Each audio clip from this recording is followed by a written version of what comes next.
song that a record label boss refused to release, a song a superstar gave away and had to steal back from his own protégés, a song a producer begged its writer to record because she flat out hated it. These aren't obscure B-sides. These are some of the biggest R&B records ever made. What's left of this world? And every single one of them almost never existed in the form the world now knows. 10 songs, 10 near misses.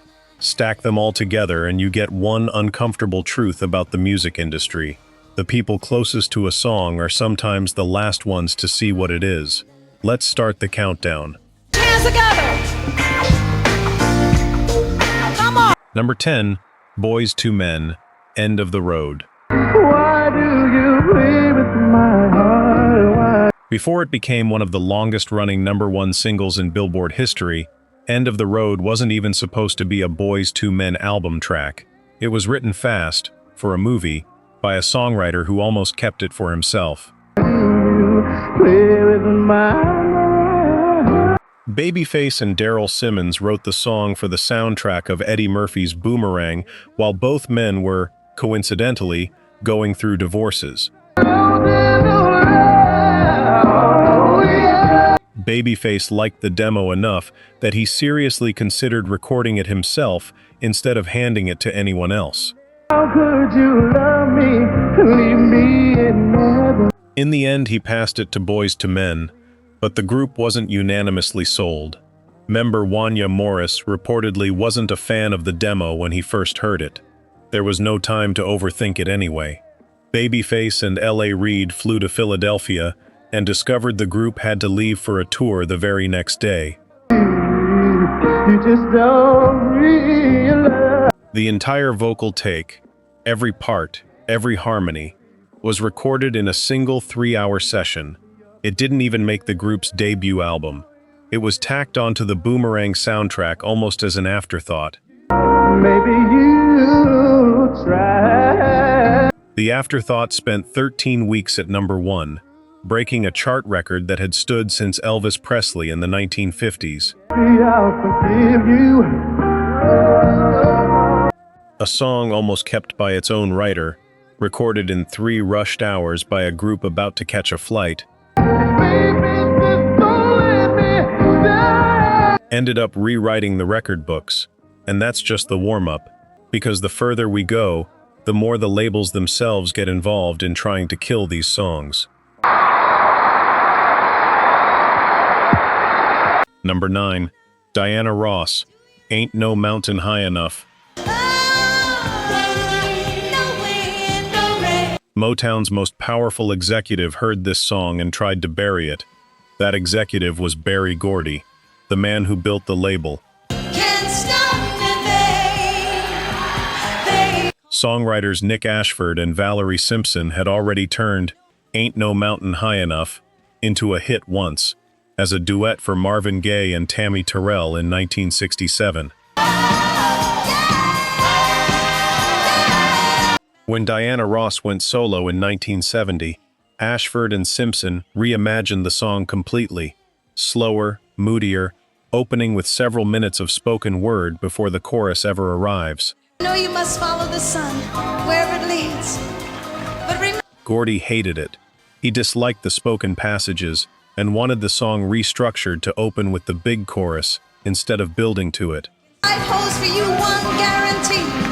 You'll always have me. He refused to release it as a single in its original form, and Ashford and Simpson refused to change it. A standoff.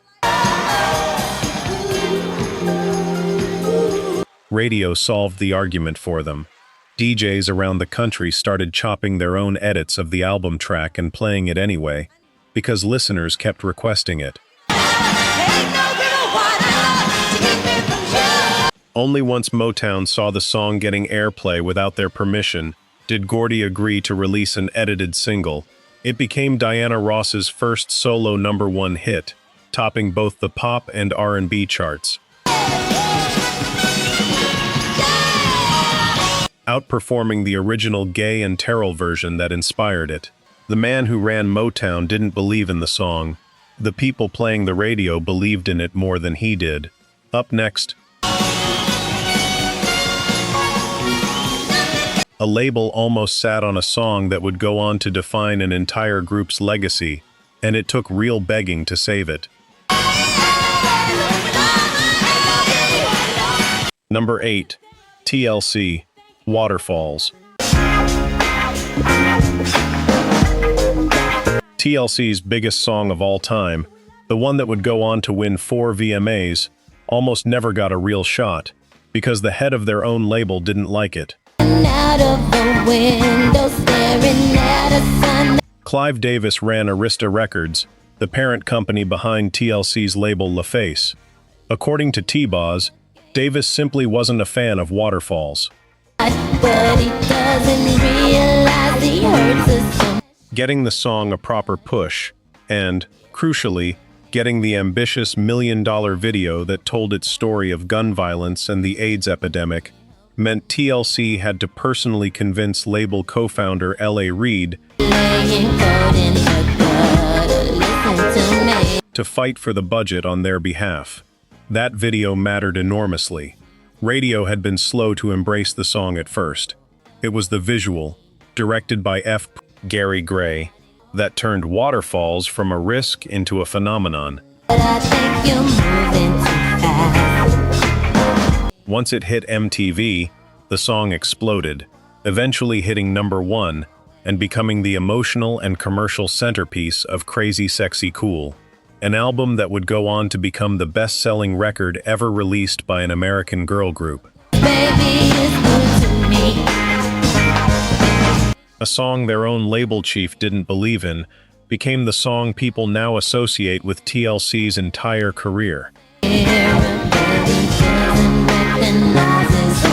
That's twice now that a record executive nearly killed a song that would define an artist's legacy. But the next one isn't about a label passing, it's about a song getting rejected by the very star it was written for. Number 7.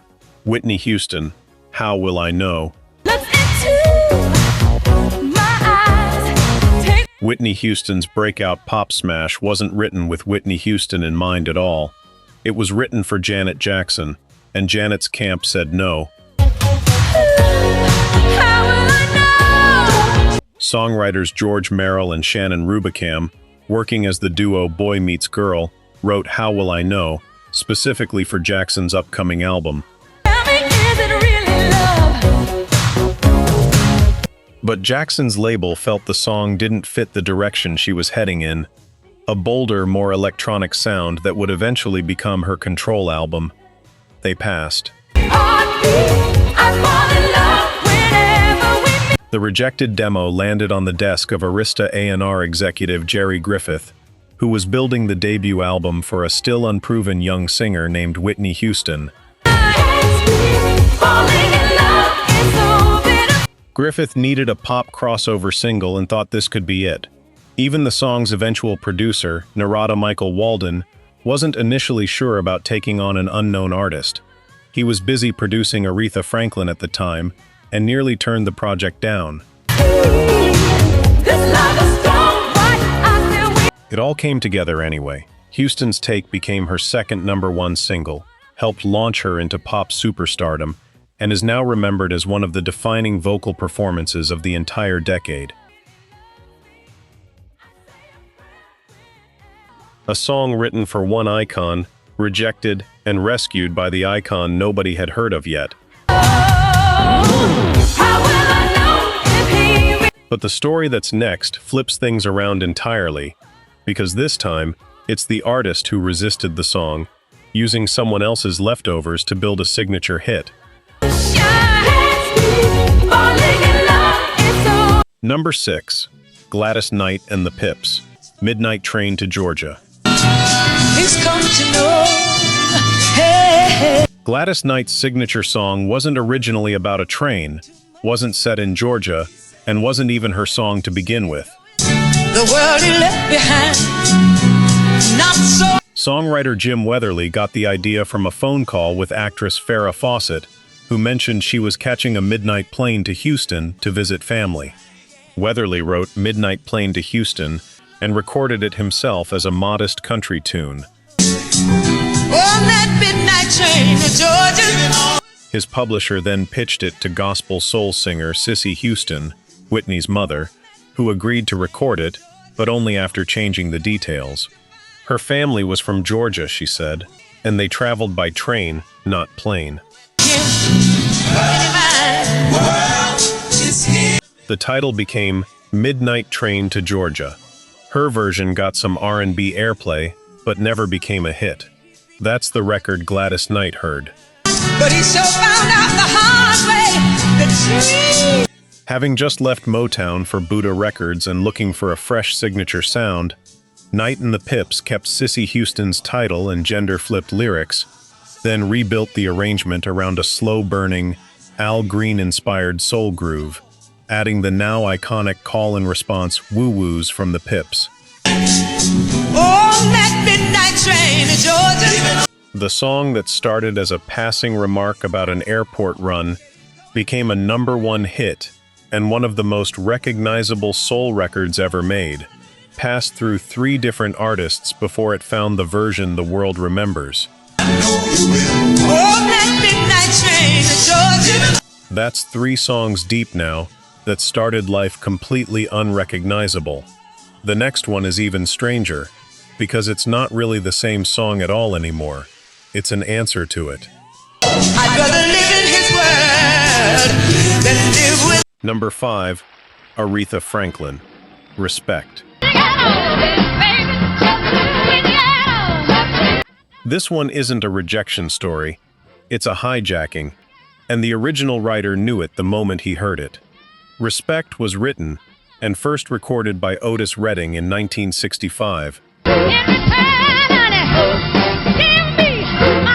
A modest R&B hit sung from a man's point of view, asking his wife for a little respect when he gets home. 2 years later, Aretha Franklin, struggling at her old label and just arriving at Atlantic Records, decided to cover it. Guess what?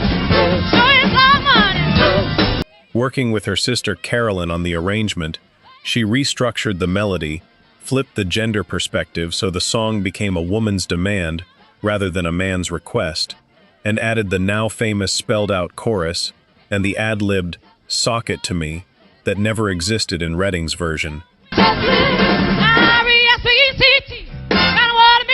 Redding was reportedly not thrilled that Franklin's version had eclipsed his original, but he also knew exactly what had happened.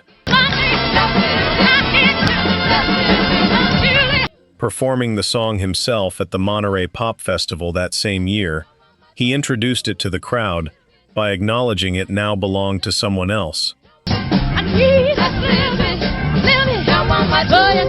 Franklin's Respect became a #1 hit, an anthem of the civil rights and feminist movements, and one of the most re-recorded, reinterpreted songs in American music. It didn't get thrown away, it got taken, transformed, and handed back to the world as something entirely new. Next, a song almost got scrapped, for reasons that have nothing to do with quality, and everything to do with a 29-second decision nobody wanted to make. Number 4, Stevie Wonder, Superstition. One of the greatest funk riffs of all time was never supposed to belong to the man who wrote it. Stevie Wonder met guitarist Jeff Beck in the studio during the sessions for Talking Book. Beck played guitar on a Wonder album track, and in exchange, Wonder agreed to write Beck a song. While the two were fooling around in the studio, Beck started playing a drum beat, and Wonder built a riff on top of it on the spot, the riff that became Superstition. The plan was simple: Beck's band would record and release it first, and Wonder would follow later with his own version. Then Motown chief Berry Gordy heard the track and made a call that changed everything. He was convinced Superstition was a guaranteed #1 hit and insisted Wonder release it himself, ahead of Beck's version. Wonder had no real say. His label held the release rights. Beck's recording, delayed by unrelated band problems, came out months after Wonder's had already conquered the charts. Superstition gave Stevie Wonder his first adult #1 hit and became a cornerstone of funk music. Jeff Beck never got the song he was promised, though Wonder later gave him a different composition as something of an apology. A song written as a gift, taken back by a record label before it ever left the building. And that sets up our final three, because from here on, every story gets a lot more personal. Number 3, Michael Jackson, Billie Jean. Quincy Jones almost cut the most famous bassline intro in pop music history, and Michael Jackson had to fight him for it. When Jackson brought Jones the demo for Billie Jean during the Thriller sessions, Jones's first reaction wasn't excitement about a hit single. He was fixated on the song's 29-second instrumental intro before any vocal comes in, worried it was far too long for radio. Jones pushed to trim it down and get to the melody faster. Jackson refused. He told Jones the groove of that intro was exactly what made him want to dance, and that the build-up needed to stay. Jones also wanted to change the title itself, worried listeners would confuse the song with tennis star Billie Jean King. Jackson held firm on that too. Jackson won both arguments. The song kept its full-length intro and its title, released as the second single from Thriller, and became one of the defining pop records of the 1980s. A song largely remembered today for the exact intro Quincy Jones wanted gone. 2 more to go, and the drama only escalates, because the next one involves an artist who gave his own song away, then quietly took it right back. Number 2, Prince, Kiss. Prince wrote Kiss, and then gave it away. Then he took it back. The song started as a rough, minute-long acoustic sketch, tossed off on a mini tape recorder for Maserati, a Minneapolis funk group signed to his own Paisley Park label. Maserati's bassist Brown Mark, formerly of Prince's own band, had asked him for a track for their debut album. Producer David Z and the group completely reworked the demo, building it around a stripped-down, gated drum machine groove that transformed the song into something else entirely. Prince heard what they'd done and reportedly told the band the song had become too good for them to keep. He reclaimed it, added his falsetto vocal and a guitar riff, and slotted it into his own Parade album at the last minute, leaving Maserati's backing vocals intact, but not crediting the band as co-writers. Kiss became a #1 hit and a Grammy winner, one of the most stripped-down, funkiest pop records of the decade, built on a foundation that had briefly belonged to someone else entirely. One story left, and it's the one where, almost thrown away, stops being a figure of speech. Number 1, Sam Cooke, A Change Is Gonna Come. The song now considered Sam Cooke's masterpiece and one of the defining anthems of the civil rights movement. Sat on a shelf for almost a full year before anyone heard it, and it only reached the public because Cooke didn't live to see it released. In a little tent. Cooke wrote the song after a string of personal experiences with racism, including being turned away from a whites-only motel in Louisiana while on tour.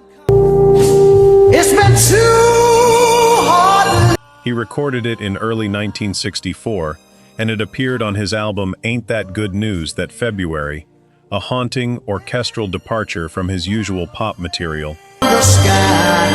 It's been a long. But RCA never pushed it as a single. It stayed a deep album cut, largely unheard beyond Cooke's core audience. On December 11, 1964, Sam Cooke was shot and killed under still disputed circumstances at a motel in Los Angeles. 11 days later, RCA finally released A Change Is Gonna Come. Hang around. It's been a long. Not as its own single, but as the B-side to another posthumous release, Shake. Even then, the radio edit quietly removed one of the verses most directly about racism. A song too uncomfortable to promote while its writer was alive, became, within a year of his death, one of the most important recordings in American history. Later added to the National Recording Registry and cited by artists and civil rights figures for generations as a defining anthem of the era. The song almost stayed buried forever. It only reached the world because its writer never got the chance to fight for it himself. It's been a long. 10 songs, a demo nearly stolen back from a band that reworked it better than he expected, a label chief who refused to release a record until DJs forced his hand. A song too dangerous to promote until its writer was gone. Every one of these records exists because somebody, an artist, a producer, a radio DJ, sometimes a total stranger on the other end of a phone call, refused to let a good song die quietly. So here's the real question. If the people who made these songs almost couldn't recognize what they had, how many other classics got buried for good and never got the second chance to prove everyone wrong? Drop a comment and tell me, which one of these 10 shocked you the most? And if you know a story we didn't cover, put it in the comments below, because there's a very good chance it becomes part of the next video. Things that you don't understand.